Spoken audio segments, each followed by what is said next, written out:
Hello everyone, welcome to the Life Silv Academy. Life Silv Academy में आप सभी का बहुत बहुत स्वागत है।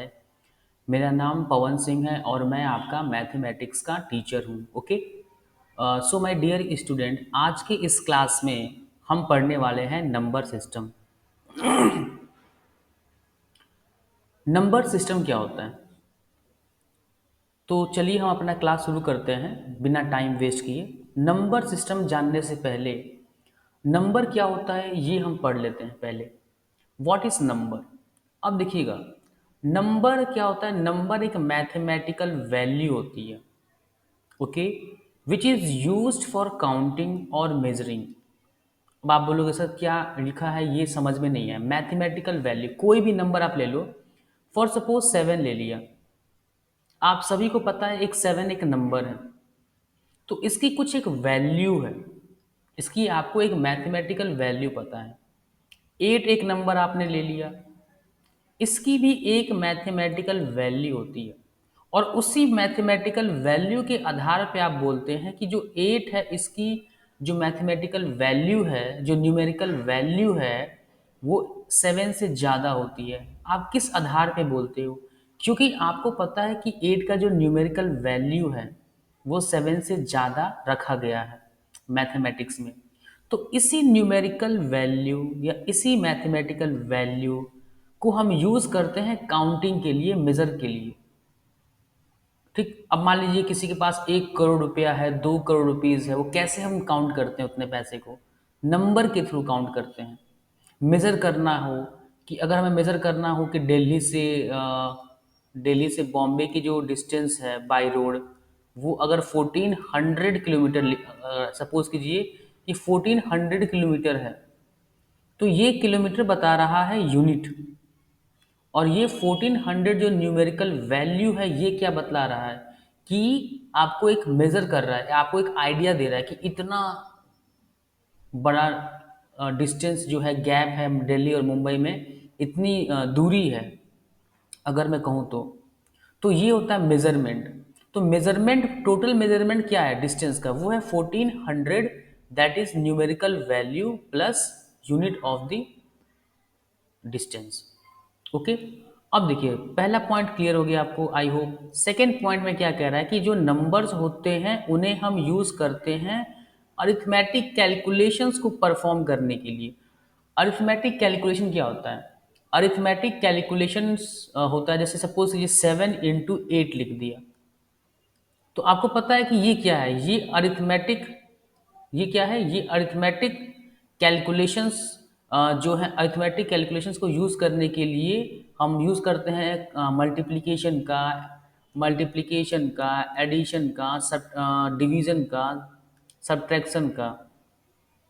तो ये अरिथमेटिक कैलकुलेशन है। मल्टीप्लिकेशन एक अरिथमेटिक कैलकुलेशन है। 7 × 8 = 56। अगर आपको ऐसे ऐड करना हो तो ये भी एक तरह क्या है? Addition, multiplication. ये भी एक तरह क्या है? ये कैलकुलेशन है, arithmetic calculation.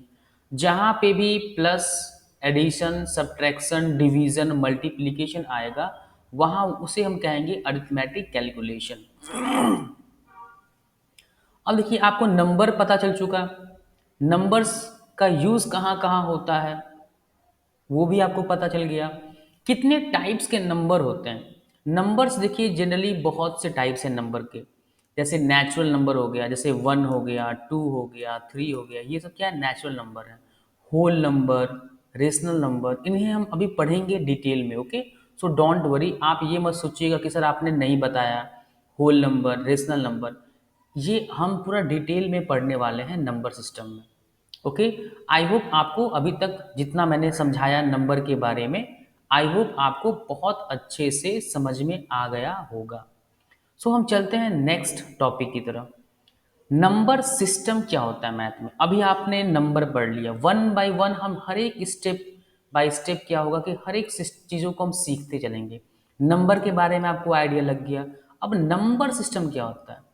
Number system math में क्या होता है? Number system is defined as a system of writing to express numbers. Number system क्या है? एक सिस्टम है, एक तरीका है, एक सेट ऑफ रूल्स है जिसे हम यूज़ करते हैं नंबर्स को एक्सप्रेस करने के लिए, नंबर्स को लिखने के लिए। अभी तो 7 आपने लिखा, 8 लिखा, जब मैंने लिखा था तो आपका डाउट आएगा सर 7 और 8 को लिखने के लिए मतलब एक सिस्टम क्यों होना चाहिए? 7 लिख दिया आपने, 8 लिख दिया, बात खत्म हो गया। लेकिन माय डियर स्टूडेंट, अगर मैं कहता हूं कि सपोज मैं कहता हूं कि 78,912 लिखा हुआ है, तो आपने इसको कैसे पढ़ दिया कि 78,912 आपने पढ़ा? तो इसको 78,000 क्यों पढ़ा? 78,912 क्यों पढ़ा? भाई कोई ना कोई तरीका तो होगा ना जिससे आपको पता है कि ये 78,000 है। कई लोग इसको बोल देगा कि सर ये इसको 7,000 और 800 में समथिंग मान सकता हूँ, 7,000 8 लाख, 7,008 लाख 912, ऐसे हमने क्यों नहीं इसको पढ़ा? तो वो हम इसको 78,000 ही क्यों पढ़ते हैं? उसके लिए हमने नंबर सिस्टम का खोज किया था। मैथमेटिशियन ने नंबर सिस्टम, एक सेट ऑफ रूल्स होता है, उस रूल्स के अकॉर्डिंग ही हम नंबर को पढ़ते हैं। ओके, आई होप आपको समझ में आ गया होगा कि नंबर सिस्टम क्यों पढ़ा जाता है। रूल्स है, नंबर को लिखने का रूल्स, जिसको पूरे ऑल ओवर द वर्ल्ड में एक्सेप्ट किया गया है। अब ये मत सोचिए कि अगर इसको इंडिया में 78,912 पढ़ा जा रहा है तो अमेरिका में इसकी ये जो 78,000 है उसको कुछ और पढ़ देंगे। हाँ, उससे कुछ और पढ़ सकते हैं कि उसको 78,000 ही पढ़ेंगे वो भी। और वहाँ पे भी जो वैल्यू इंडिया में 78,912 का है, अमेरिका में भी 78,912 का वैल्यू वहाँ भी सेम है। ऐसा नहीं कि अमेरिका में जाके इसकी वैल्यू 78,912 जो इंडिया में है उससे कम या ज़्यादा हो जाएगी, नहीं। ये यूनिवर्सली एक्सेप्टेड सिस्टम है। अब देखिए, नंबर सिस्टम भी कई तरह का होता है, वो डिपेंड करता है बेस क्या है। हम जो नंबर सिस्टम अभी पढ़ रहे हैं ये हम पढ़ रहे हैं decimal number system. Decimal number system. So अभी हम जो पढ़ रहे हैं डेसिमल नंबर सिस्टम पढ़ रहे हैं।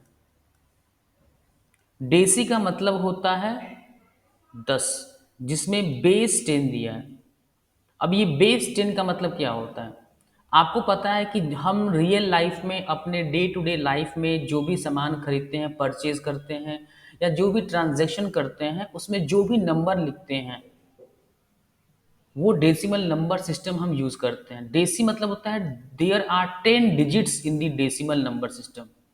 डेसिमल नंबर सिस्टम वो होता है जिसमें कोई भी नंबर लिखने के लिए आपको 10 डिजिट्स की हेल्प चाहिए। जैसे डेसिमल नंबर सिस्टम में 0, 1, 2, 3, 4, 5, 6, 7, 8, 9। सो ये जो 10 डिजिट्स आपको दिख रहे हैं, पूरे डेसिमल नंबर सिस्टम में इन्हीं 10 डिजिट्स का यूज़ करके हम किसी भी नंबर को लिख सकते हैं। कितना भी बड़ा नंबर ही क्यों ना हो उसे हम लिख सकते हैं। जैसे 78,912 लिखा हुआ है, इसमें देखिए इसने 7 का यूज़ किया, 8 का यूज़ किया, 9, 1 और 2 का। तो डेसिमल नंबर सिस्टम में इन्हीं 10 डिजिट्स का यूज़ करके हम किसी भी नंबर को लिख सकते हैं। इसीलिए कहा गया है डेसिमल नंबर सिस्टम। और बेस का मतलब होता है कि number of digits available in the number system, in the respective number system. अब देखिए, डेसिमल नंबर सिस्टम हो गया। बाइनरी नंबर सिस्टम क्या होता है? जिसमें बेस 2 होता है। मतलब बाइनरी नंबर सिस्टम सिर्फ 2 डिजिट्स को यूज करता है, 0 और 1 का। ऑक्टल नंबर सिस्टम जिसमें बेस 10 है, मतलब देर आर ओनली 8 डिजिट्स, 0 से 7 तक। हेक्साडेसिमल नंबर सिस्टम एक ऐसा नंबर सिस्टम जिसमें 0 से लेके 15 तक क्या होता है, 15 तक वो वेरी करता है। एक्चुअली अब लोग सर 15 तक कैसे होता होगा? एक्चुअली क्या होता है कि 9 के बाद A B C D ऐसे लेटर्स का हम यूज करते हैं। ओके, सो अभी हम फिलहाल पढ़ने वाले हैं डेसिमल नंबर सिस्टम। ओके, सो चलिए हम चलते हैं नेक्स्ट पेज पे। डेसिमल नंबर सिस्टम अभी मैंने आपको बतलाया वही लिखा हुआ है कि बेस 10 होता है, क्योंकि ये 10 डिजिट्स को यूज करता है 0 से 9। ओके, चलिए, प्लेस वैल्यू और फेस वैल्यू क्या होता है ये बहुत इंपॉर्टेंट है, इसको पढ़ लेते हैं। जैसे सपोज कीजिए मैंने अभी एक नंबर लिखा था 78,912। अगर मैं पूछूं कि इसमें जो 8 लिखा है, ये 8, इस 8 की आपको बतानी है प्लेस वैल्यू और दूसरी बतानी है फेस वैल्यू। सबसे पहले हम पढ़ते हैं फेस वैल्यू। 8 का फेस वैल्यू 8 होगा। फेस वैल्यू का मतलब क्या होता है? फेस वैल्यू का मतलब, फेस मतलब क्या होता है? फेस वैल्यू को समझने का सबसे सिंपल सा तरीका क्या है? फेस मतलब क्या होता है? चेहरा। ठीक, अगर आपने 8 को देखा तो आपको क्या दिखा? मैंने कहा कि अगर आप 8 नंबर को देख रहे हो तो आपको दिख क्या रहा है? आप बोलोगे सर अगर मैं 8 नंबर को देख रहा हूं तो 8 ही दिखेगा मुझे, ऑब्वियस सी बात है। तो 8 का फेस वैल्यू 8 हो गया। मतलब कोई भी नंबर, कोई भी डिजिट आपको जैसा दिखेगा, आपको वो जो भी दिखेगा वही उसका फेस वैल्यू होगा। अगर 8, मुझे ये 8 दिख रहा है, इसीलिए मैं इसको फेस वैल्यू, इसका फेस वैल्यू 8 बोलूंगा। अब किसी को ये 9 दिख रहा होगा तो उसके चश्मे का नंबर खराब होगा। ठीक, लेकिन मुझे 8 दिख रहा है और आई होप आप जब ये वीडियो देख रहे होगे तो आपको भी 8 ही दिख रहा होगा। तो 8 देखा, आपको 8 को आपने 8 देखा, तो ये क्या हो गया? आपका फेस वैल्यू। फिर आप बोलोगे सर 7 का फेस वैल्यू क्या होगा? 7 का फेस वैल्यू 7 होगा। 9 का फेस वैल्यू 9 होगा, क्योंकि जब आप 9 को देखोगे तो क्या दिख रहा है आपको? 9 ही दिख रहा है। लेकिन अगर मैं कहूं 8 का प्लेस वैल्यू क्या है, 8 का प्लेस वैल्यू क्या है, तो आप क्या बताओगे? 8 का प्लेस वैल्यू, 8 का प्लेस वैल्यू होगा कि 8 का जो भी फेस वैल्यू है into the position of the 8। 8 का पोजीशन क्या है आपको? देखिए, अगर ये नंबर मैंने लिखा है तो सबसे पहले आपको ये तो पता चल गया कि डेसिमल नंबर सिस्टम में बेस 10 होता है। 10 का मतलब क्या हो गया कि ये जो पोजीशन है ना, 2 का पोजीशन, इस पोजीशन की जो वैल्यू होती है, प्लेस वैल्यू, वो 10 की पावर 0 होती है।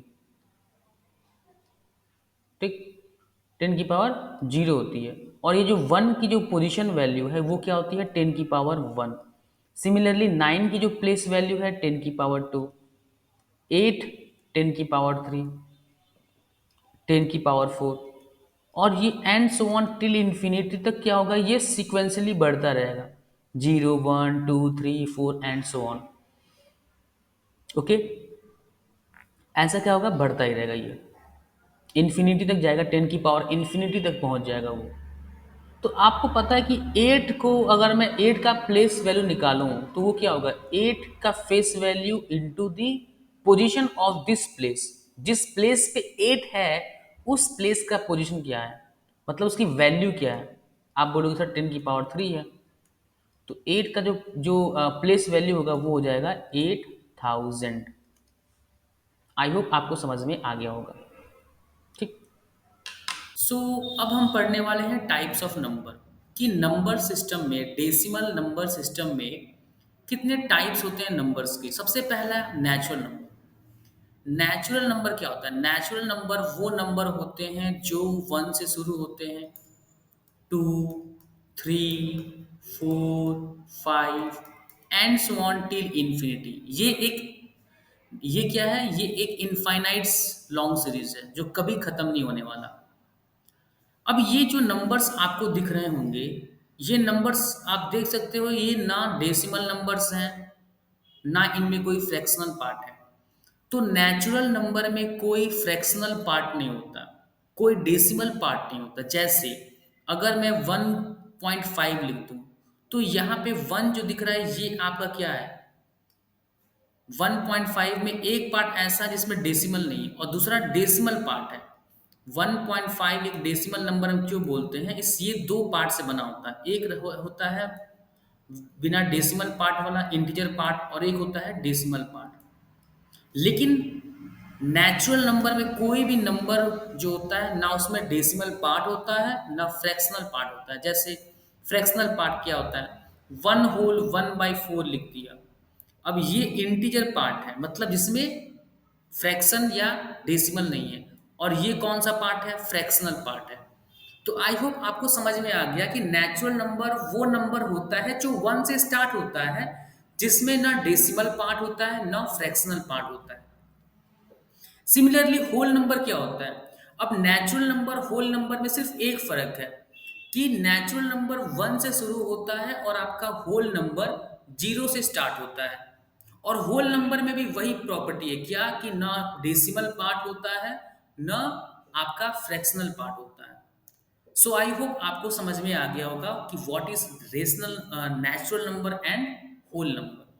इंटीजर, इंटीजर वो रेशनल नंबर है which don't have fractional or decimal part, जिसमें कोई फ्रैक्शनल या डेसिमल पार्ट नहीं होता। अगर मैं एक नंबर लाइन ड्रॉ करूं, ये हो गया जीरो, ये हो गया वन, ये हो गया टू, ये हो गया थ्री, ये हो गया four and so on.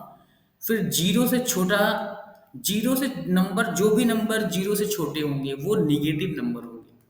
All those numbers which are less than zero will be negative number. वो सारे के सारे नंबर जो जीरो से छोटे हैं वो निगेटिव नंबर होंगे। तो अब -4 -3 एंड सो ऑन +1 +2 ये सभी क्या है आपके इंटीजर्स हैं। अब देखिए इसमें ये वाले जो नंबर्स हैं ये क्या है, निगेटिव पार्ट है इंटीजर का, निगेटिव नंबर्स हैं, निगेटिव इंटीजर नंबर, ये निगेटिव इंटीजर है। और ये है पॉजिटिव इंटीजर, जीरो के राइट हैंड साइड में। और अगर मैं ये पूछूं कि जीरो क्या है, तो zero is neither positive and nor negative integer. Zero ना निगेटिव नंबर है ना एक पॉजिटिव नंबर है, जीरो के पास कोई साइन नहीं होता है। It does not have, it does not has any sign. इसके पास कोई क्या होता है, साइन नहीं होता है, इसके पास कोई साइन नहीं होता है। तो ये आपके निगेटिव इंटीजर हो गए, ये आपके पॉजिटिव इंटीजर हो गए। अब आप बोलोगे सर यहाँ पे पॉजिटिव नंबर लिखा कहाँ है? अगर किसी नंबर के आगे कोई साइन नहीं लिखा गया हो तो वो number by default positive number होता है, वो नंबर बाय डिफॉल्ट पॉजिटिव होता है। जैसे फोर है, फोर के आगे कोई साइन नहीं लिखा लगाया गया है तो ये नंबर बाय डिफॉल्ट क्या है, एक पॉजिटिव नंबर है। लेकिन निगेटिव नंबर लिखने के पहले आपको निगेटिव का साइन बनाना ही पड़ेगा, आपको बनाना ही पड़ेगा। चलिए अब हम बढ़ते हैं अपने अगले टाइप्स ऑफ नंबर में, प्राइम नंबर। प्राइम नंबर क्या होता है? प्राइम नंबर वो नंबर होते हैं which is divisible by only one and the number itself, मतलब जिसके सिर्फ दो फैक्टर्स होते हैं। प्राइम नंबर वो नंबर होते हैं जो या तो वन, जो वन और किससे, और इटसेल्फ, इटसेल्फ मतलब सेवन, जो वन से डिविजिबल हो और सेवन से डिविजिबल हो। या मैं ऐसे कहूं कि प्राइम नंबर वो नंबर होते हैं जिनके सिर्फ दो फैक्टर्स होते हैं। एक वन, वन तो यूनिवर्सल फैक्टर है, मतलब वन प्रत्येक हर एक नंबर का क्या होता है, एक एक आपका फैक्टर होता है। और दूसरा वो नंबर इटसेल्फ। ओके। और टू के बारे में ध्यान रखिएगा, टू एक इवन नंबर है, सॉरी यहाँ पे फोर नहीं आएगा, ये गलत है, ये एक आपका प्राइम नंबर नहीं है। टू एक ऐसा क्या है, टू आपका स्मॉलेस्ट, स्मॉलेस्ट प्राइम नंबर है, टू आपका स्मॉलेस्ट प्राइम नंबर है।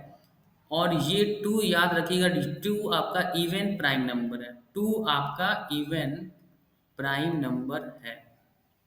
तो ये था आपका प्राइम नंबर के बारे में। टाइप्स ऑफ नंबर, ठीक। अब देखिए मैं आपको ना 100 तक प्राइम नंबर लिखवा देता हूँ। टू हो गया, थ्री हो गया, 5, 7, 11, 13, 23, 29, 31, 47, 47, 53, 59, 61, 67, 71, 73, 79, 83, 87 आई थिंक नहीं होता है, 89, 97, कितने हो गए? 2, 4, 5, 4, 9, 10, 11, 12, 13, 14, 15, 16, 17, 18, 19, 20, 21, 22, 23, 24, 25। टोटल आई थिंक 25 क्या हो गए आपके प्राइम नंबर्स हो गए हैं। तो 100 में, 100 के अंदर कितने प्राइम नंबर होते हैं? टोटल आपके 25 प्राइम नंबर्स होते हैं। तो ये प्राइम नंबर्स आप याद रखिएगा। जैसे मुझे इतना फास्ट याद है, उतना ही फास्ट आपको भी ये याद होने चाहिए। ओके। मोस्टली इन्हीं 100 तक के प्राइम नंबर से आपको मोस्टली 99% केस में मिलने वाला है। कंपोजिट नंबर क्या होते हैं? कंपोजिट नंबर वो नंबर्स होते हैं जिनके दो से ज्यादा फैक्टर्स हो, मोर देन टू फैक्टर्स।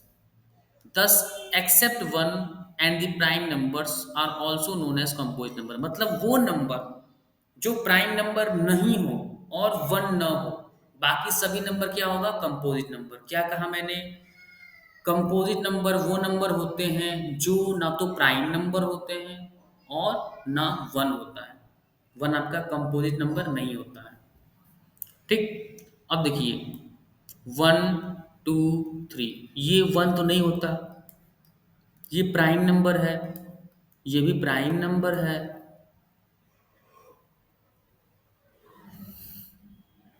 इसीलिए तीनों क्या हो गए? आपके कंपोजिट नंबर नहीं है। सो जो सबसे स्मॉलेस्ट कंपोजिट नंबर है 4। अब देखिए 4 के कितने फैक्टर्स हैं? 4 के फैक्टर है 1 है, 4 2 से डिविजिबल है, 4 4 से डिविजिबल है, 6 देखिए। मैंने पहले देखिए, पहले दो फैक्टर तो आपको फ्री में मिल जाएगा, 1 एंड द नंबर इटसेल्फ। तो 1 एंड द नंबर इटसेल्फ, ये दो फैक्टर हर नंबर में क्या आएगा? कॉमन आएगा। अब अगला इसमें दो फैक्टर क्या आएगा? 2 3 जा 6, 2 और 3, वो दोनों क्या है? फैक्टर्स है 6 के। तो देयर फोर 6 के देयर आर टोटल 4 फैक्टर्स। तो 6 के आपके पास टोटल 4 फैक्टर्स हैं।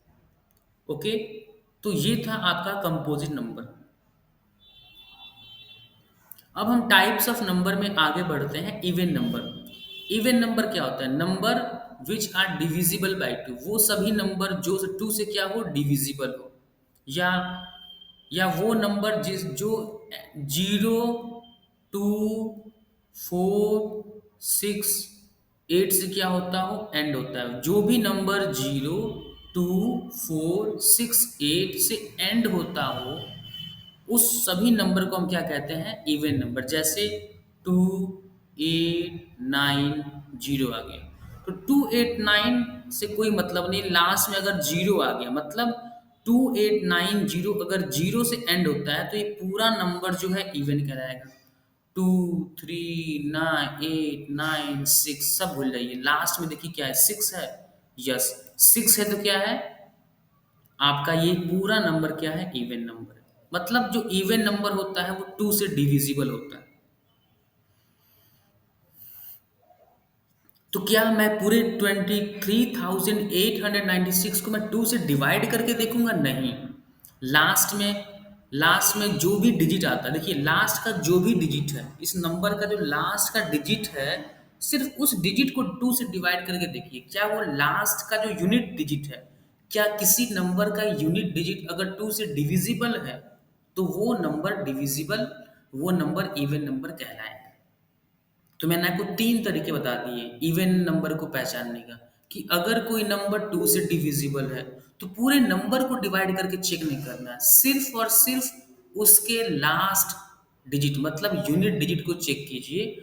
अगर वो 2 से डिविजिबल है तो आपका नंबर इवन नंबर होगा। या अगर कोई नंबर 0, 2, 4, 6, 8 से डिवाइड होता है तो वो नंबर भी आपका इवन नंबर कहलाएगा। और numbers which are not divisible by two, obvious सी बात है, जो नंबर 2 से डिविजिबल नहीं होगा वो नंबर हमारा ऑड नंबर कहलाएगा। और आपको सिर्फ लास्ट के डिजिट या यूनिट डिजिट को चेक करना है कि क्या किसी नंबर का यूनिट डिजिट 2 से डिविजिबल है या नहीं है। अगर 2 से डिविजिबल है तो इवन नंबर, 2 से डिविजिबल नहीं है तो वो आपका ऑड नंबर कहलाएगा। ओके। आई होप आप सभी को समझ में आ रहा होगा।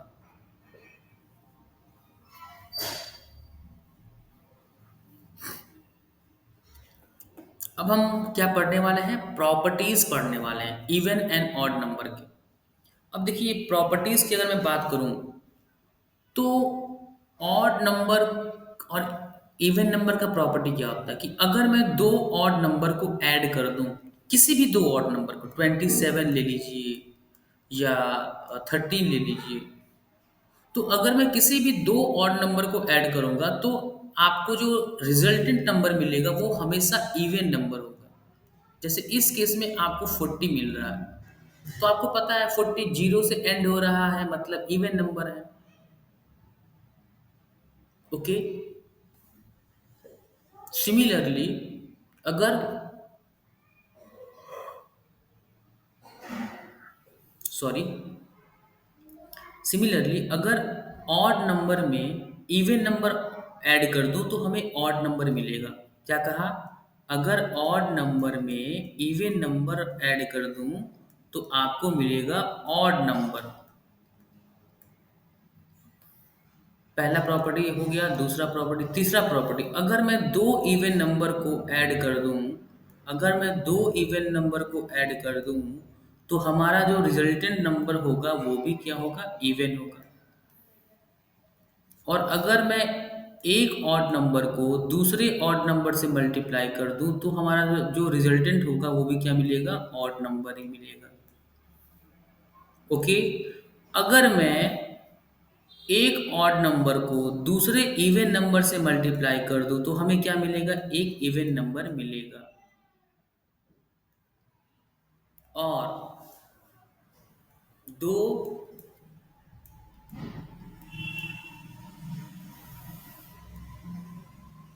अगर दो इवन नंबर को हम मल्टीप्लाई कर दे तो हमारा जो रिजल्टेंट नंबर आएगा वो इवन नंबर आएगा। आई होप आप सभी को अभी तक मैंने जो भी पढ़ाया है वो सब समझ में आ रहा है। ओके, सो क्लास बिल्कुल फोकस होके क्लास में सुना कीजिए। ओके, अगर कोई चीज़ नहीं समझ में आता है तो वीडियो को रिवाइंड करके देखा कीजिए, बार बार देखिए। अभी तक हमने ऐसा कोई बहुत डिफिकल्ट कॉन्सेप्ट में आपको नहीं समझाया हूँ जिसमें आपको वीडियो को रिवाइंड करके देखने की ज़रूरत पड़ती हो। बट अगर आप बिल्कुल फोकस होके पढ़ोगे तो एक बार पढ़ के आप पूरे वीडियो में जो भी कंटेंट है वो सारा कंटेंट आपको समझ में आ जाएगा। हेलो एवरीवन, इस क्लास में हम पढ़ने वाले हैं रेशनल नंबर। ओके, सो अभी तक हमने क्या पढ़ा था, अभी तक हमने पढ़ा था properties of odd number and even number. So अब हम पढ़ने वाले हैं टाइप्स ऑफ नंबर में रेशनल नंबर। रेशनल नंबर क्या होता है, numbers which can be expressed in the form of x by y, where x and y are integers and y is not equal to 0।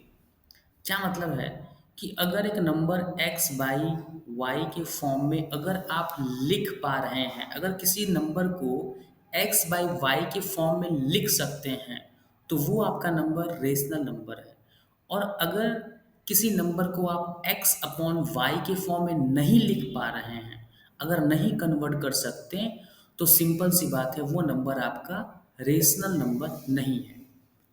क्या मतलब हुआ कि suppose कीजिए मैंने एक नंबर लिया 7, क्या मैं 7 को x अपॉन वाई के फॉर्म में लिख सकता हूँ या नहीं। अब सबसे पहले समझते हैं कि ये x अपॉन वाई का फॉर्म क्या है। अब आप देख सकते हो कि ये x अपॉन वाई लिखा है, मतलब ये एक फ्रैक्शन है। आपको पता है फ्रैक्शन है। अभी हम फ्रैक्शन के बारे में अच्छे से डिटेल में पढ़ने वाले हैं, लेकिन उसके पहले थोड़ा सा हमें नॉलेज होना चाहिए कि ये फ्रैक्शन क्या है। फ्रैक्शन में आपको पता है कि एक होता है न्यूमरेटर, जो ऊपर लिखा होता है न्यूमरेटर, और इसके नीचे लिखा होता है डिनोमिनेटर।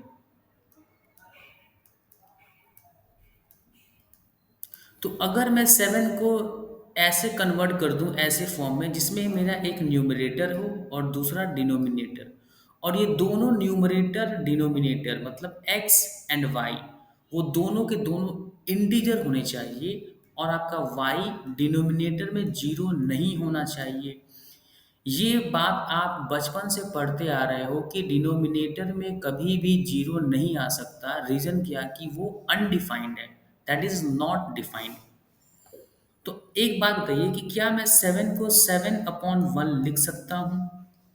क्या मैं 7 को 14/2 लिख सकता हूँ? And so on 21/3। क्योंकि इन सभी फ्रैक्शंस की जो वैल्यू है वो 7 के बराबर है। और देखिए 7 क्या है? 7/1 मतलब numerator upon denominator. 14/2 numerator upon denominator. 21/3 numerator upon denominator. और अगर आप ध्यान से देखिए तो इन सभी तीनों के तीनों फ्रैक्शन में जो न्यूमरेटर में है एंड डिनोमिनेटर में है वो क्या है? फ्रैक्शन है। और कहीं भी y आपका जीरो नहीं है। तो yes, therefore 7 is a rational number. 7 आपका रेशनल नंबर है। अब मैं कोई फ्रैक्शन ले लूँ, 5/3, 9/4, ये तो ऑलरेडी फ्रैक्शन में है। ये अगर ये फ्रैक्शन में है तो ये ऑलरेडी x/y के फॉर्म में है, जहाँ पे x और y दोनों आपका इंटीजर है। इसीलिए ये तो ऑलरेडी प्रूव है कि रेशनल नंबर होता है फ्रैक्शंस। अब हम आते हैं कि क्या हमारा इंटीजर जो होता है, सॉरी, क्या हमारा इंटीजर, देखिए इंटीजर में मैंने क्या कहा, इंटीजर नंबर होता है कि नहीं? आपको समझ में आ गया। अगर 7 आपका रेशनल नंबर है तो इसका मतलब ये 7 क्या है? 7 आपका नेचुरल नंबर है। 7 होल नंबर भी होता है। 7 इंटीजर भी होता है। अगर 7 है रेशनल नंबर, 7 हो सकता है तो ये नेचुरल नंबर है। होल नंबर भी होता है, इंटीजर भी होता है, ऑड नंबर भी होता है। तो इससे क्या प्रूव हो गया कि जितने भी नेचुरल नंबर हैं वो सारे के सारे क्या होते हैं? Rational number. होल नंबर भी रेशनल नंबर होता है। इंटीजर भी आपका रेशनल नंबर होता है। ऑड नंबर भी आपका रेशनल नंबर होता है। अब जैसे 8 है तो 8 को मैं लिख सकता हूँ 8/1। पी बाई क्यू फॉर्म या एक्स अपॉन वाई फॉर्म में मैं लिख सकता हूँ। तो आपका इवन नंबर भी क्या है? आपका एक रेशनल नंबर। -3 को मैं -3/1 लिख सकता हूँ। देयरफॉर जो निगेटिव नंबर है वो भी रेशनल नंबर है। इसीलिए इंटीजर क्या होता है? रेशनल नंबर होता है। ठीक। अब मैं एक डेसिमल नंबर लेता हूँ, जैसे 2.5 है। तो आपको पता है कि आप 2.5 को 5/2 लिख सकते हैं।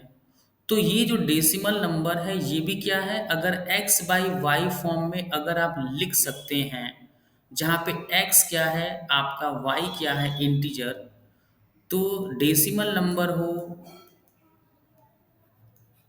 या फ्रैक्शन हो, ये सभी के सभी नंबर क्या होते हैं? आपके रेशनल नंबर होते हैं।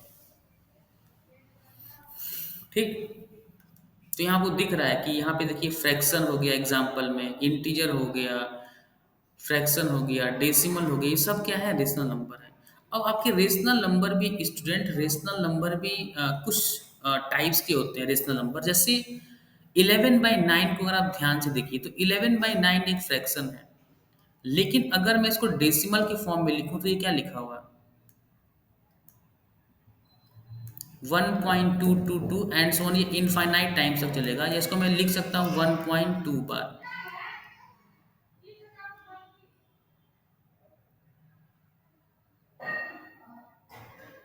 इसको मैं लिख सकता हूँ 1.2 बार।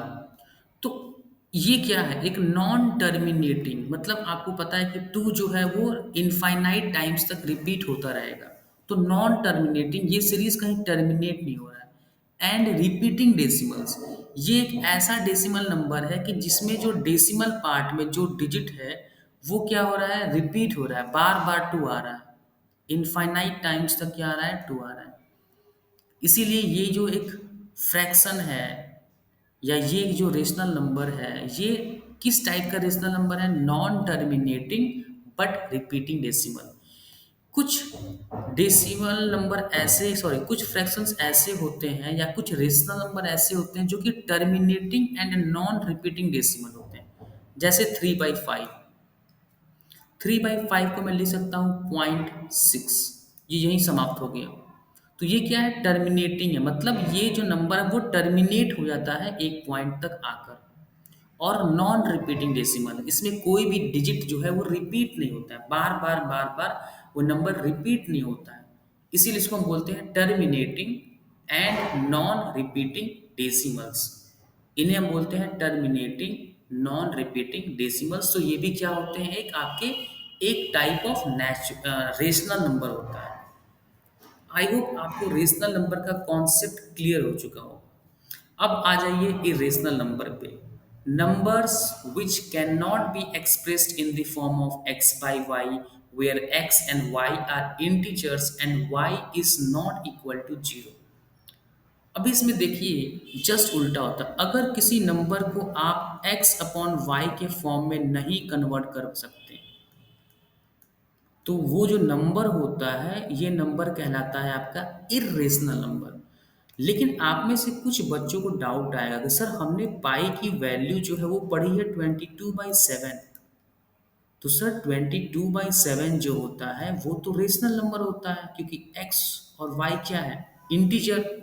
y is not equal to 0। तो सर वो रेशनल नंबर का प्रॉपर्टी फॉलो कर रहा है, तो ये तो रेशनल नंबर हो गया ना। नहीं, पाई जो होता है वो 22/7 के बराबर नहीं होता है। आप बोलोगे सर ये क्या बात कर रहे हो आप, मतलब हमने इतनी कई जगह पढ़ चुके हैं हम। हमारे टीचर, स्कूल के टीचर ने खुद कहा है कि पाई इक्वल टू 22/7 होता है। हमने बहुत से क्वेश्चन सॉल्व किए हैं जहाँ पे हमने सर्कल का एरिया निकाला है पाई आर स्क्वायर, और उसमें हमने पाई की वैल्यू पुट की है, कभी 3.14, कभी 22/7 पुट की है, depending on the question.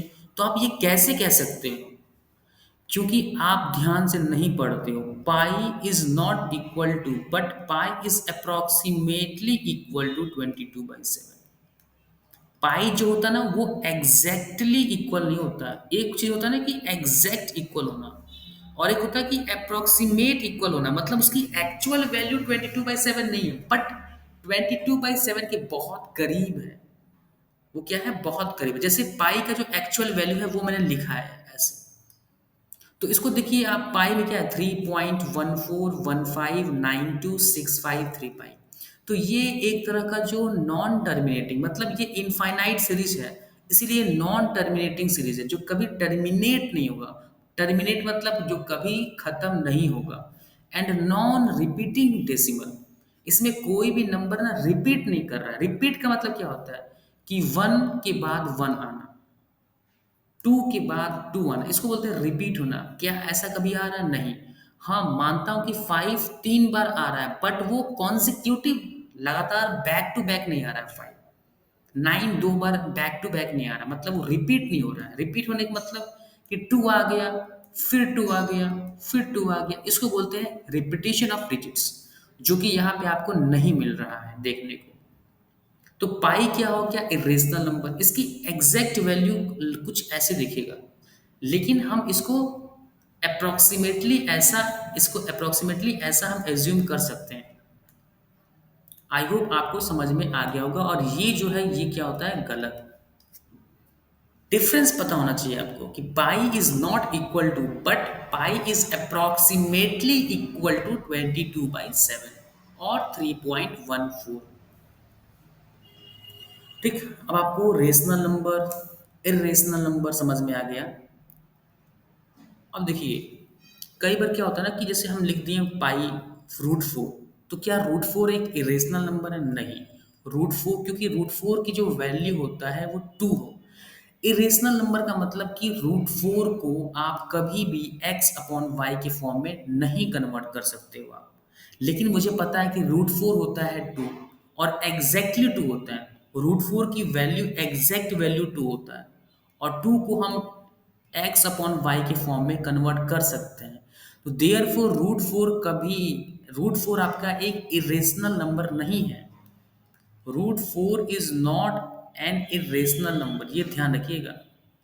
Root के अंदर आने का मतलब नहीं होता कि वो नंबर इरेशनल ही हो।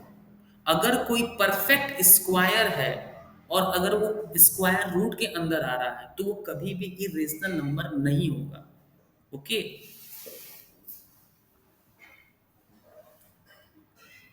तो यहाँ पे आप लिख सकते हैं कि ऑल दी नंबर्स, आप एक पॉइंट नोट करके लिखिएगा कि all the numbers which are written inside the square root is not necessarily it will not be an irrational number. So all the numbers which comes inside the irrational number, it is not necessary that will be an irrational number. कोई जरूरी नहीं है कि वो irrational number ही हो। I hope आपको समझ में आ गया होगा। अब हम पढ़ने वाले हैं फ्रैक्शन। ये एक बहुत इंपॉर्टेंट टॉपिक है, बहुत ही इंटरेस्टिंग टॉपिक है। Fraction, what is fraction? Fraction क्या होता है? अभी हमने रेशनल नंबर या इरेशनल नंबर में फ्रैक्शन पढ़ा था, मतलब फ्रैक्शन के कुछ पार्ट पढ़े हैं। तो फ्रैक्शन क्या होता है बेसिकली? फ्रैक्शन का मतलब होता है a part of a whole, a part of a whole. Whole का मतलब होता है कंप्लीट पार्ट, पूरा कंप्लीट, पूरा हिस्सा, टोटल पार्ट, टोटल हिस्सा, एवरीथिंग। और पार्ट मतलब होता है हिस्सा। होल मतलब कंप्लीट, टोटल, सब कुछ। पार्ट मतलब कुछ हिस्सा, थोड़ा सा हिस्सा। तो हम फ्रैक्शन को p बाई क्यू के फॉर्म में लिखते हैं, जहाँ पे p और q आपका इंटीजर होता है और q आपका जीरो के बराबर नहीं होता है। जहाँ पे p आपका न्यूमरेटर होता है, q आपका डिनोमिनेटर होता है। ये सब मैंने आपको समझा दिया है। जैसे मैं कहूँ कि फ्रैक्शन, मैं कहता हूँ ना कि फ्रैक्शन की जो फ्रैक्शन जो होता है ना, फ्रैक्शन की वैल्यू हमेशा वन से छोटी होती है। बहुत से लोगों को मैंने देखा ना कि फ्रैक्शन उन्हें पता ही नहीं है, फ्रैक्शन का उन्हें एक फील नहीं है। बहुत से लोगों को लगता है कि फ्रैक्शन ना वन से बड़ा हो सकता है, लेकिन रियलिटी क्या है कि फ्रैक्शन की जो डेफिनेशन है उसके अकॉर्डिंग फ्रैक्शन की वैल्यू कभी भी वन से बड़ी नहीं होती है। फ्रैक्शन हमेशा वन से छोटा होता है। फ्रैक्शन क्या कहता है? फ्रैक्शन कहता है कि फ्रैक्शन का मतलब होता है हिस्सा। किसी एक बड़ी वैल्यू का मतलब किसी एक कंप्लीट या किसी एक होल का हिस्सा। होल मतलब क्या आता है कि पूरा, पूरे का हिस्सा। जैसे मैं कहूँ कि मैंने एक पिज्ज़ा खरीदा था मार्केट में, और पिज्ज़ा में कितने स्लाइस थे? 4 स्लाइस ऑफ पिज्ज़ा। मैंने उस पिज्जे को 4 पार्ट में डिवाइड कर दिया। तो ये जो पूरा कंप्लीट पार्ट जो है वो 4 स्लाइस से मिलके बना है। तो अगर मैं कहूँ कि जो 4 स्लाइस है, वो 4 स्लाइस कितना है? 4 slice is equal to, 4 slice is equal to whole. Whole मतलब कंप्लीट, वो कंप्लीट 4 स्लाइस मिलके एक कंप्लीट पिज्जा बनाता है। मतलब मैंने पिज्जा खरीदा था, तो पिज्जा के रिस्पेक्ट में देखूं तो पूरा जो पिज्जा होगा वो क्या कहलाएगा? होल। और अगर मैं कहूँ कि पिज्जा का एक हिस्सा, पहला हिस्सा ए वाला, बी है, सी है, डी है। तो अगर मैं कहूँ कि ए का, ए जो है, ए का क्या है? ए एक हिस्सा है, 1/4। 4 मतलब टोटल, होल। होल का क्या है? एक हिस्सा है। तो ए जो है, जो पिज्जा का एक स्लाइस है, जो पिज्जा का एक हिस्सा है, एक स्लाइस है जो पिज्जा का, वो क्या है? 1/4। उसकी वैल्यू है 1/4। तो 1/4 क्या बतला रहा है? 1/4 मतलब फ्रैक्शन, एक चौथाई। अगर मैं कहूँ ए की, अगर ए को आपको पूरे के टर्म में लिखना है, ए क्या था? ए आपका एक फ्रैक्शन था। और होल क्या है यहाँ पे? होल मतलब 4 स्लाइस ऑफ पिज्जा। और एक क्या है? पिज्जा का एक स्लाइस है। तो ए को मैं कह सकता हूँ कि पिज्जा ए जो है, जो स्लाइस ए है, वो पूरे का एक चौथाई हिस्सा है। तो ये फ्रैक्शन कहलाएगा। लेकिन अगर मैं कहूँ कि दो स्लाइस पिज्जा, पिज्जा का दो स्लाइस, 2/4, दो चौथाई है पूरे का। ठीक। 3 स्लाइस ऑफ पिज्जा को मैं बोल सकता हूँ 3 चौथाई पिज्जा का, 3/4।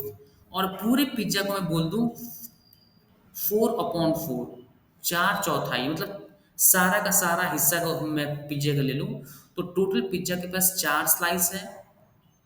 टोटल 4 स्लाइस था, मैंने चारों ले लिया, तो 4/4 की वैल्यू होती है 1। लेकिन आपको पता है कि अगर मैंने पिज्जा का चारों स्लाइस ले लिया तो वो फ्रैक्शन नहीं कहलाएगा। वो तो मैंने टोटल पूरा पिज्जा ही ले लिया ना, मैंने पिज्जा का स्लाइस थोड़ी लिया है। मैंने सपोज कीजिए कि मैंने जो पिज्जा का एक स्लाइस 1 था, मैंने किसी स्टूडेंट को दे दिया। ठीक। तो मैं क्या कहूँगा कि मैंने अपने पिज्जा का एक हिस्सा स्टूडेंट को दे दिया है, अमोक को दे दिया। ठीक। अब सपोज कीजिए मेरा एक दूसरा स्टूडेंट है, आयांशी एक स्टूडेंट है मेरी, उसको मैंने एक पिज्जा दे दिया। तो भी मैं यही कहूँगा कि मैंने अपने एक स्टूडेंट अयांशी को एक पिज्ज़ा दे दिया। अगर मैं 2 पिज्ज़ा का अगर 2 स्लाइस दूँगा पिज्ज़ा का, तो मैं यही कहूँगा कि मैंने अयांशी को 2 पिज्ज़ा दिया है अपने। अब मेरे पास जो पिज्ज़ा था, टोटल पिज्ज़ा था, मेरे पास टोटल 4 स्लाइस था पिज्ज़ा का। मैंने 2 स्लाइस दे दिया पिज्ज़ा का। तो भी मैं यही कहूँगा कि मैंने अपना एक हिस्सा दिया है पिज्ज़ा का। किसको? अपनी स्टूडेंट अयांशी को। अगर मैं इसको 3 स्लाइस भी दे दूँ, तो भी मैं यही कहूँगा कि मैंने अपने पिज्ज़ा का, मैंने मेरे पास जितने भी पिज्ज़ा था, उसका एक हिस्सा या 3 हिस्सा, 3 हिस्सा कह दो, 3 हिस्सा या 3/4 हिस्सा जो है, वो मैंने 3/4 हिस्सा कह सकते हो आप, 3/4 हिस्सा मैंने अपनी स्टूडेंट अयांशी को दे दिया। लेकिन क्या मैं ऐसा कह सकता हूँ कि मेरे पास 4 स्लाइस था पिज़्ज़ा का और मैंने 4 हिस्सा, 4/4 हिस्सा जो है अयांशी को दे दिया। मेरे पास 4 स्लाइस था पिज़्ज़ा का, ठीक? मैंने सारा का सारा पिज़्ज़ा मतलब चारों का चारों स्लाइस उठा के अयांशी को दे दिया। तो मैंने क्या अयांशी को कुछ हिस्सा दिया? नहीं। आप कहोगे सर इस केस में, इस पर्टिकुलर केस में सर आपने एक हिस्सा नहीं दिया, बल्कि आपने सारा का सारा पिज़्ज़ा ही अयांशी को दे दिया। तो वो इस मोमेंट पे क्या हो गया कि मैंने 4 स्लाइस था मेरे पास, मैंने चारों का चारों स्लाइस अयांशी को दे दिया। तो मैंने अयांशी को हिस्सा नहीं दिया इस बार। 1 स्लाइस दूँ, 2 स्लाइस दूँ, 3 स्लाइस दूँ, वो हिस्सा कहलाएगा। लेकिन जैसे ही मैंने सारा पिज़्ज़ा अयांशी को दे दिया, तो उसकी वैल्यू कितनी आ गई? 1। तो मैंने उसको हिस्सा नहीं दिया, मैंने उसको सब कुछ दे दिया, तो वो फ्रैक्शन नहीं कहलाएगा।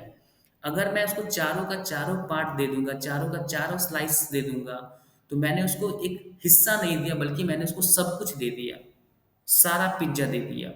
तो उस केस में वैल्यू आ रही है 1, और हमें पता है कि हमने उसको एक हिस्सा नहीं दिया, इसीलिए वो एक फ्रैक्शन में काउंट नहीं होगा।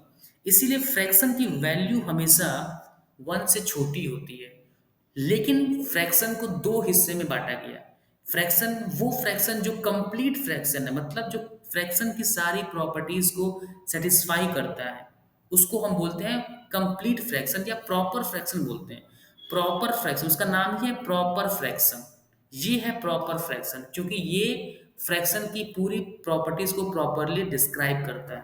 उसको उसको क्या करता है? उसको फॉलो करता है। ठीक। प्रॉपर फ्रैक्शन क्या होता है? वो फ्रैक्शन जो कि 1 से छोटा होता है, और फ्रैक्शन का मतलब होता है हिस्सा। तो किसी चीज़ का जो हिस्सा होता है, किसी एक पर्टिकुलर चीज़ का उसका एक हिस्सा हमेशा क्या होता है? 1 से छोटा होता है। और इम्प्रॉपर फ्रैक्शन वो फ्रैक्शन होता है जिसकी वैल्यू 1 या 1 से बड़ी होती है। इसीलिए इसका नाम रखा गया इम्प्रॉपर फ्रैक्शन, मतलब ये प्रॉपर फ्रैक्शन नहीं है। क्योंकि फ्रैक्शन का सिर्फ एक प्रॉपर्टी ये सेटिस्फाई करता है। वो कौन सा प्रॉपर्टी है? कि p बाई क्यू फॉर्म में लिखा होना चाहिए, p और q इंटीजर होना चाहिए, q जीरो नहीं होना चाहिए। लेकिन एक और प्रॉपर्टी होता है फ्रैक्शन का, कि वो एक हिस्सा होता है ऑफ होल, एक कंप्लीट पार्ट का एक हिस्सा होता है वो। लेकिन यहाँ पे इसीलिए उसकी वैल्यू हमेशा 1 से छोटी होती है। बट सिंस इम्प्रॉपर केस में जो फ्रैक्शन होता है उसकी वैल्यू 1 या 1 से बड़ी होती है, इस वजह से इम्प्रॉपर फ्रैक्शन इसका नाम पड़ा है। ठीक। जैसे एक और एग्जांपल मैं लेता हूँ कि अगर मेरे अकाउंट में 1 करोड़ रुपीज़ है,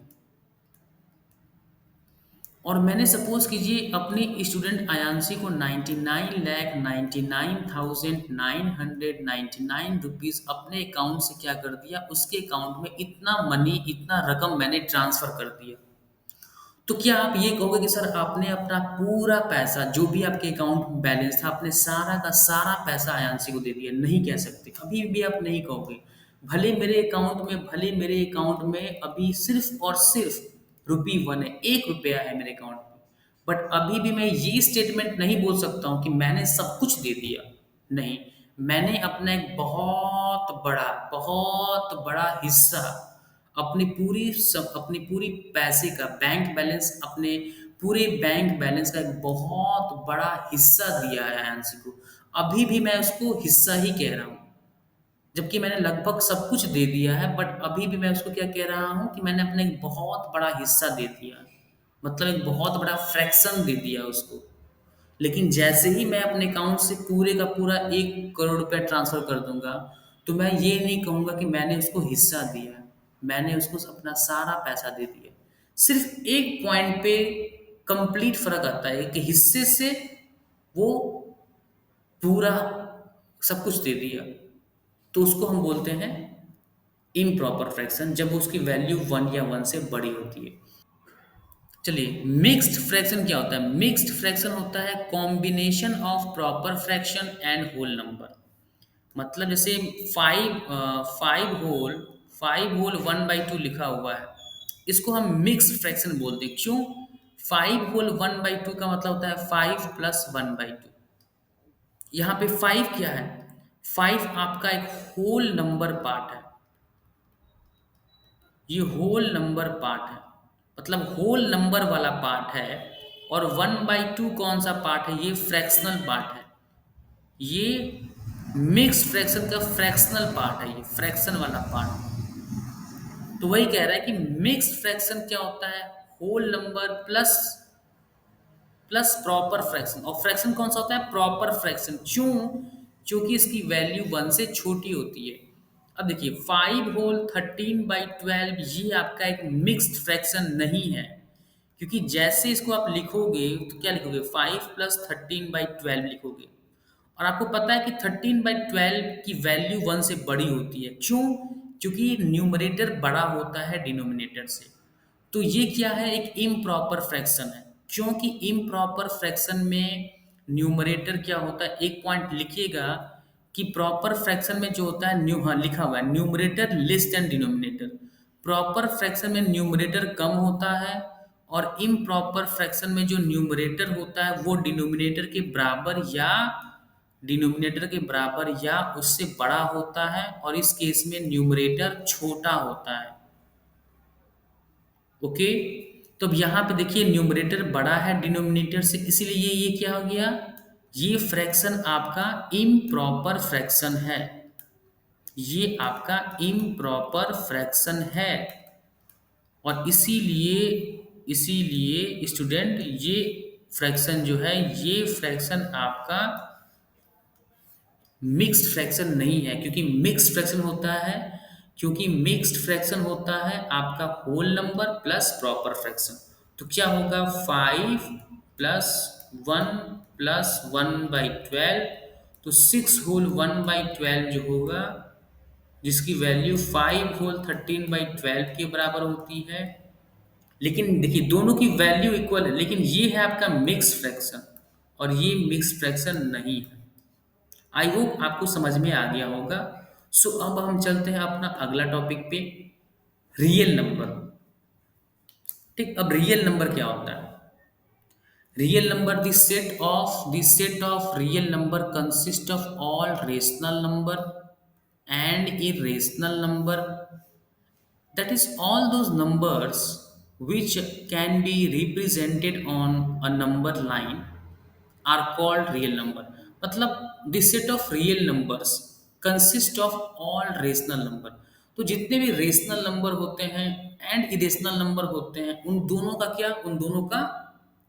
दोनों को कंबाइन करके जो एक सेट बनता है उसको हम बोलते हैं रियल नंबर। जैसे मैं रियल नंबर को बनाना चाहूँ डायग्राम, तो समझिए रियल नंबर ये है रियल नंबर। ठीक, ये आपका क्या है? रियल नंबर है।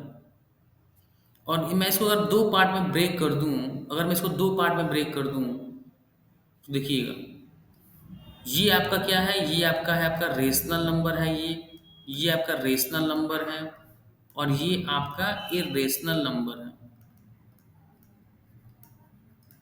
एक बात हमेशा ध्यान रखिएगा, क्या? कि रेशनल नंबर कभी भी इरेशनल नंबर के बराबर नहीं हो सकता। Irrational number can never be equal to rational number.